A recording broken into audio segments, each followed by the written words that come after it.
Smile, though your heart is aching. Smile, even though it's breaking. When there are clouds in the A simple sky, smile, a universal gesture amongst human beings signifying love, acceptance, friendship, trust. As a visual expression, it communicates joy soundlessly. But in China, every day, hundreds of children are born without the ability to express happiness through a smile. The condition is called cleft lip. A more serious, related version of the condition, cleft palate, can cause additional difficulties with speech, eating, and even hearing. Cleft lip and palate is kind of congenital disease happened in the oromaxillofacial region, and it's the most commonest congenital deformities. For the cleft lip, it's sort of a hair lip, also called hair lip, and it means the lip is not contact. And so it's influence on, in fact, on the patient's appearance. And for cleft palate, it's sort of a speech problems. While the physical challenges faced by such children are daunting, the psychological effects can be at least as serious. Many end up being ostracized by their peers. So the most important thing is, in fact, on the patient's psychological. Sometimes they have psychological problems. Cleft surgery is relatively inexpensive, costing about $250. But even the relatively modest price is out of the reach of many poor rural families in China. However, a number of charitable organizations are addressing the problem by offering free surgery. One of these is New York-based Smile Train. Founded 10 years ago by American-Chinese millionaire Charles Wang and his colleague Brian Mullaney, it emphasizes the training of local doctors to carry out the free operations. And their goal? To change the lives of children, one smile at a time. Smile Train has teams of local doctors providing free cleft operations for poor children throughout the world. It also trains local doctors to perform the surgery so that more children can be helped. That's the mission of Smile Train.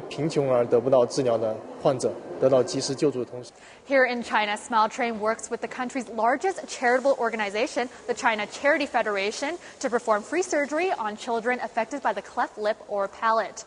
Its mission and the dedication of its doctors has given over 180,000 children and counting a reason to smile. Today at this Beijing hospital, Dr. Ma Lian is performing cleft lip surgery on a young patient. Dr. Ma is part of a large team of doctors who perform free cleft surgery on behalf of Smile Train for poor rural children in China each year. Today, her patient is 1.5-year-old Li Xiang. He is one of over 35,000 children in the country born with a cleft lip or palate each year.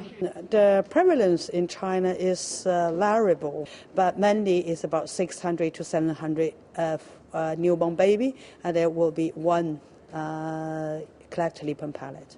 As Li Xiang's father explains, the condition has consequences that affect both child and parent. We definitely have difficulties and inconveniences. We feel he's not the same as other children. They can go out and play without feeling different, but we're afraid of bringing our son out. We see how others look at him. But now Li Xiang's parents are hopeful the surgery will give their son a chance at a normal life. We have high expectations. We hope that because of this operation he won't have to suffer the psychological effects of having a facial deformity. Research into trying to reduce the number of children born with clefts is underway, but it is a mostly genetic condition. So, for the moment, the work done by Smile Train and other organizations like it will continue to open the door to a normal life for thousands of poor children in China and many other developing countries. Children who would otherwise continue to suffer in a world without smiles. Kelda Yuen, BON. smile.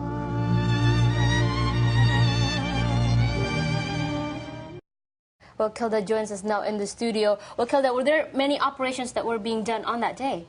Well, actually, on that day, there was only one operation. It was mainly, the focus was mainly to show other doctors and people who are interested in the operation the ways they do it. So after the operation, which was performed by Dr. Ma Lian, she also gave a talk about the process and all that. So the main incentive of the day was to basically give a live demonstration. So only one operation was done on that day.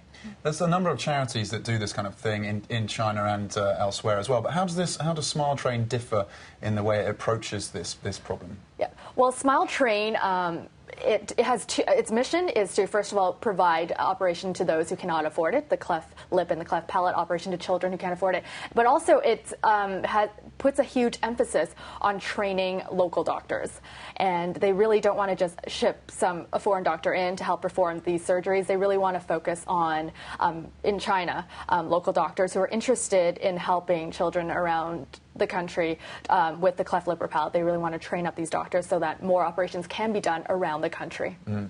And you focused on that one family, and some really nice, touching footage there as well. But what are the kind of psychological effects of the cleft palate on children? Do they talk about that? Yes. Well, as the doctor said, for the cleft lip, it's basically a physical appearance, and for the cleft palate, it's a lot of speech problem, as well as a lot of those people, kids with the cleft palate also have a cleft lip. So psychologically is a huge issue because a lot of these kids grow up thinking they are different. So the doctor says it's really important when they're young to have the operation so that they have that fixed before they get older and realize that they are different from their peers. Well, thank you very much, Kelda, for joining us today in the studio.